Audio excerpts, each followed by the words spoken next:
Las Escrituras nos cuentan que Yahweh llamó a Abraham y le dijo: «Deja tu patria y a tus parientes y a la familia de tu padre y vete a la tierra que yo te mostraré. Entonces haré de ti una gran nación, te bendeciré y te haré famoso, y serás una bendición para otros». Génesis 12, versos 1 al 2. ¿Por qué tendría Abraham que dejar atrás su trasfondo cultural, social y familiar para recibir la bendición que Dios quería darle?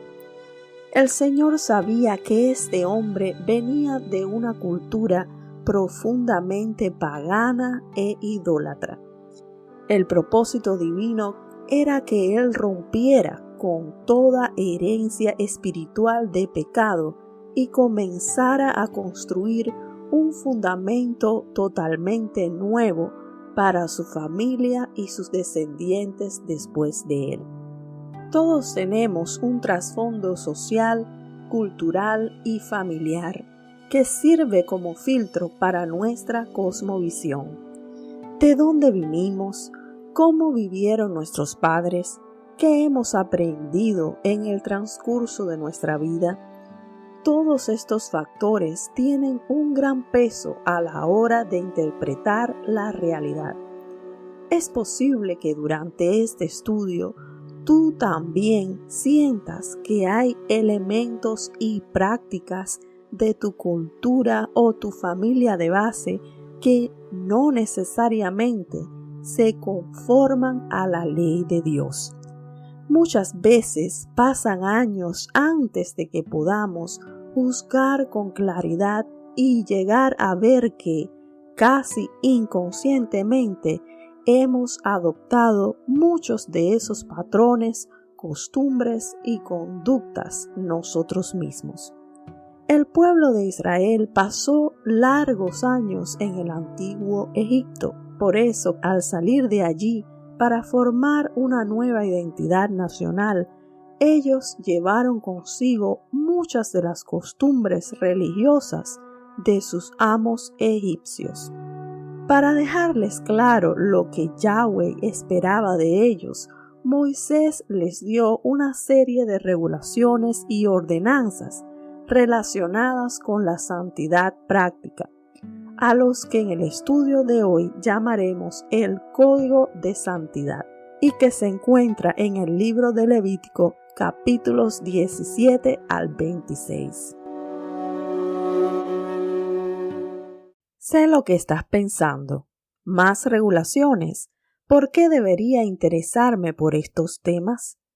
Bien, ¿te has preguntado alguna vez si Dios está complacido con tu estilo de vida?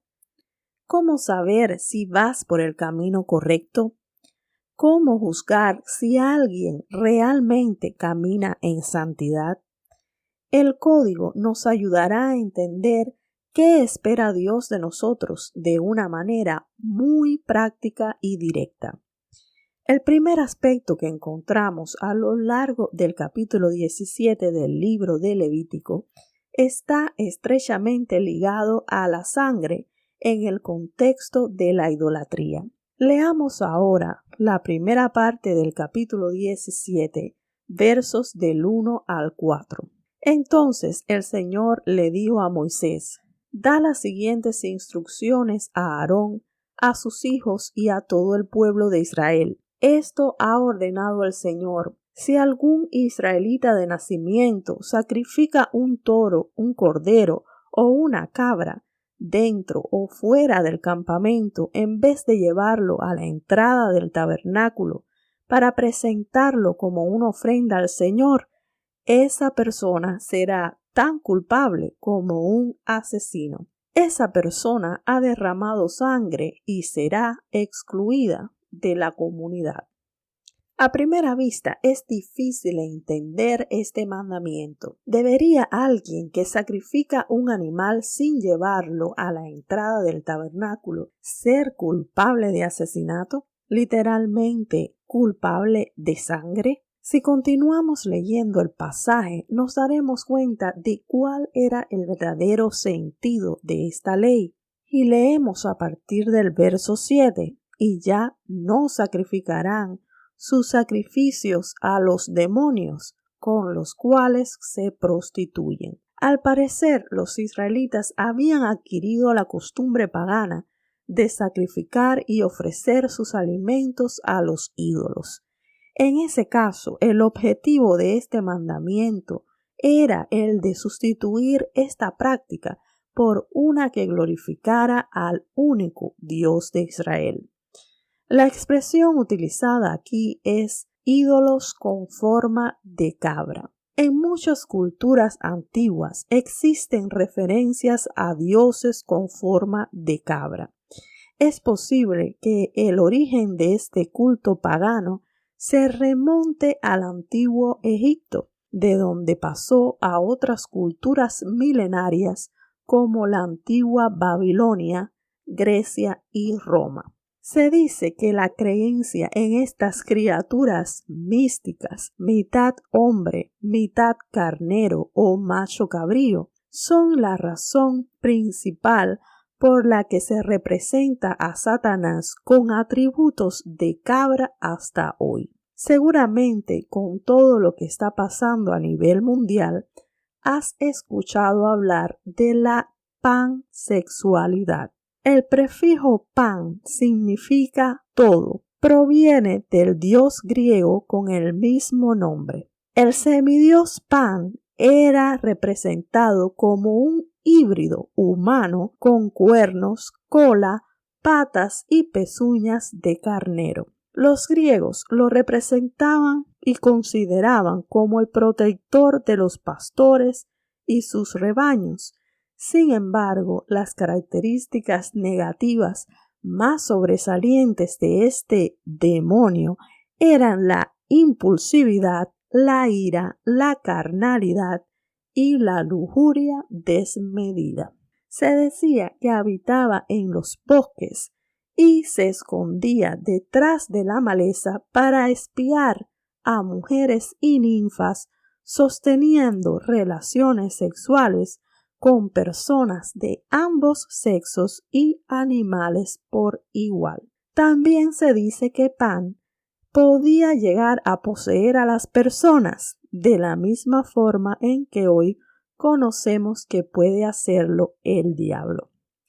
Sin lugar a dudas, la mitología antigua nos abre una gran ventana al estudio de la demonología. Pienso que usted comprenderá fácilmente mi mensaje.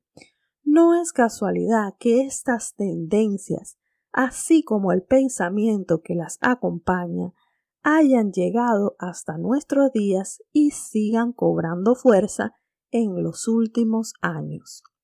Yahweh instruyó a su pueblo a convertir sus comidas especiales en ofrendas de paz. ¿Recuerdas el propósito de los sacrificios de paz de nuestros primeros estudios?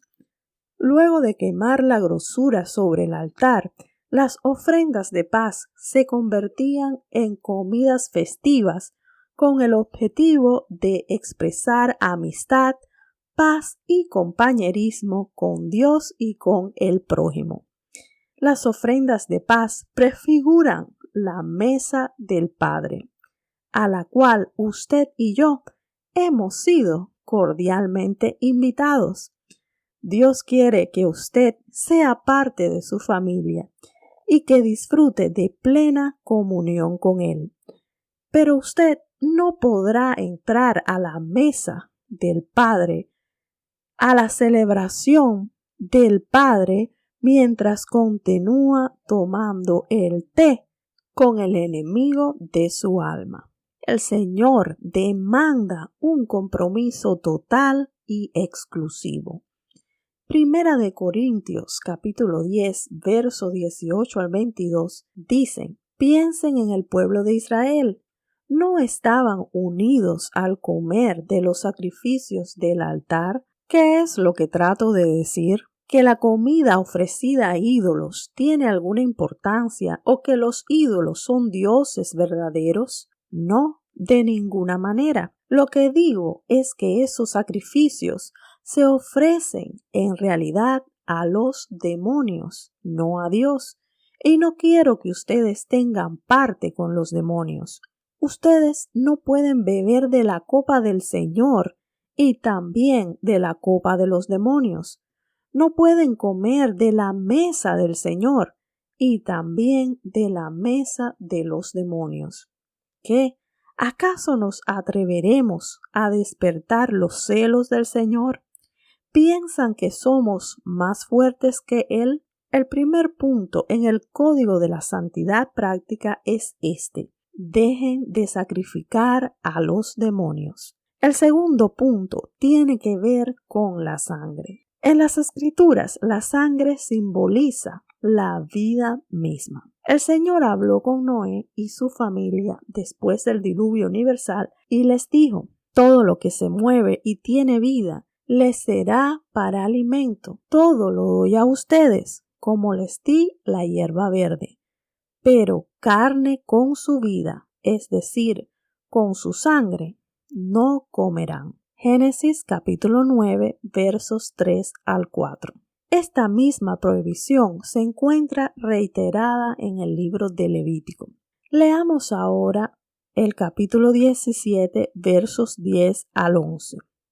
Si algún israelita de nacimiento o extranjero que viva entre ustedes come o bebe sangre en cualquier forma, yo me pondré en contra de esa persona y la excluiré de la comunidad, porque la vida del cuerpo está en la sangre. Los versos siguientes nos dan una segunda razón para no consumir la sangre. Les he dado la sangre, continúa en el verso 11, y dice, sobre el altar, con el fin de purificarlos, para hacerlos justos ante el Señor. Es la sangre dada a cambio de una vida la que hace posible la purificación. Por esta razón le he dicho al pueblo de Israel: nunca coman ni beban sangre, ni ustedes ni los extranjeros que vivan entre ustedes. Si algún israelita de nacimiento o extranjero que viva entre ustedes va de caza y mata un animal o ave que se permite comer, deberá escurrirle la sangre. Recordarás que la sangre es también un regalo de Dios para la expiación de pecados en Cristo. Es muy importante que este mandamiento sobre abstenerse de la sangre, junto al de abstenerse de lo sacrificado a los ídolos, se encuentra contemplado en el libro de Hechos capítulo 15 como uno de los requisitos indispensables que debían obedecer los primeros creyentes no judíos. Eso demuestra que Dios aún está interesado en que nosotros respetemos la sangre como símbolo y recipiente de la vida misma. Tampoco es casualidad que este tema se incluya en un contexto de advertencia contra la idolatría. En muchas prácticas paganas y ocultistas se utiliza la sangre y aún se bebe. Esta es una manera en la que los involucrados, conscientes o no de lo que están haciendo, ofenden a Dios, el autor y redentor de toda vida, haciendo pacto con los demonios y poniéndose a sí mismos bajo maldición.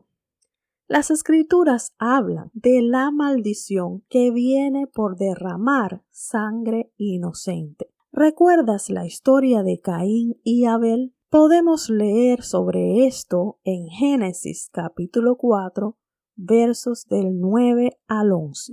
Entonces el Señor dijo a Caín: ¿Dónde está tu hermano Abel? Y él respondió: No sé, ¿soy yo acaso guardián de mi hermano? Y el Señor le dijo: ¿Qué has hecho? La voz de la sangre de tu hermano clama a mí desde la tierra. Ahora pues, maldito eres de la tierra, que ha abierto su boca para recibir de tu mano la sangre de tu hermano. Esta maldición se describe más adelante, a donde el Señor habla con Noé y su familia después del diluvio. Génesis 9, versos 5 y 6. De la sangre de ustedes, de la vida de ustedes, ciertamente pediré cuenta. A cualquier animal y a cualquier hombre pediré cuenta. De cada hombre pediré cuenta de la vida de un ser humano. El que derrame sangre de hombre, por el hombre su sangre será derramada, porque a imagen de Dios hizo él al hombre. ¿Qué importancia tiene para nosotros conocer de la existencia de esta maldición? Quiero pedirte que tengas un poquito de paciencia mientras leemos un verso muy especial que se encuentra en el libro de Números, capítulo 35, versículo 33. Así que no contaminarán la tierra en que están, porque la sangre contamina la tierra, y no se puede hacer expiación por la tierra, por la sangre derramada en ella, excepto mediante la sangre del que la derramó. Según este pasaje, el derramamiento de sangre inocente contamina la tierra. Esta palabra, contaminar, puede traducirse también como corromper, manchar o profanar.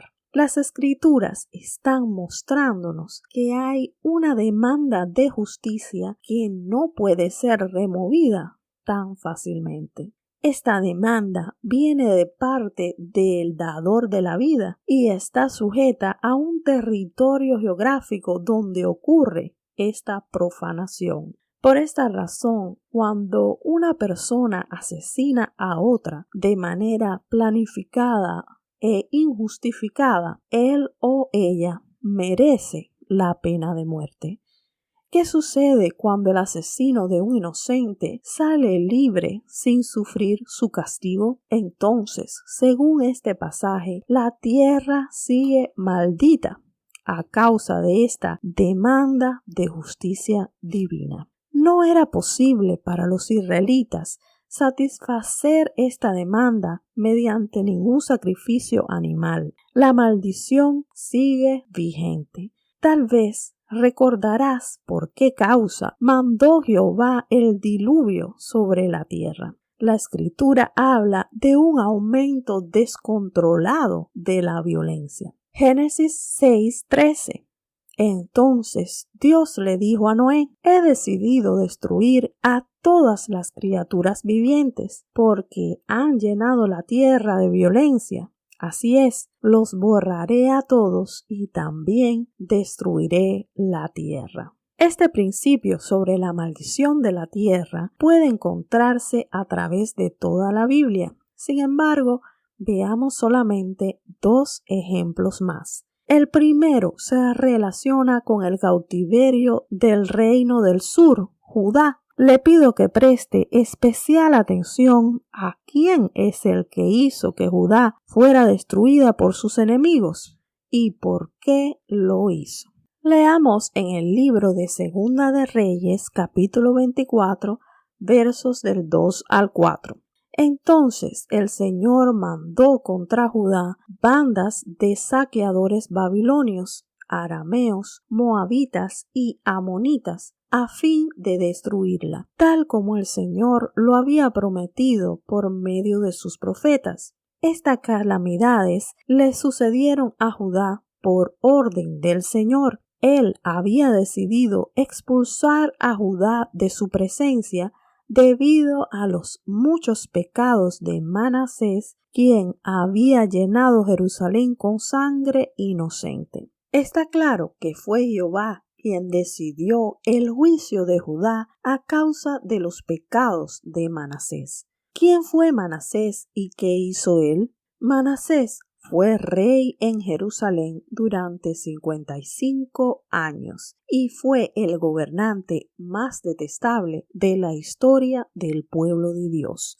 además de reedificar todos los altares y santuarios paganos en el territorio de Judá, él puso sus altares e imágenes dentro del mismo templo de Jehová. Practicó la hechicería, la adivinación, consultó a los médiums, a los videntes de sus dioses paganos e hizo inclusive sacrificar a su propio hijo en el fuego. Él asesinó a tanta gente inocente que, dicen las Escrituras, llenó a Jerusalén de sangre de un extremo al otro. El segundo ejemplo que quiero ponerle se encuentra en el Salmo 106, versos 36 al 42. Rindieron culto a sus ídolos, y eso resultó en su ruina. Hasta sacrificaron a sus propios hijos e hijas a los demonios.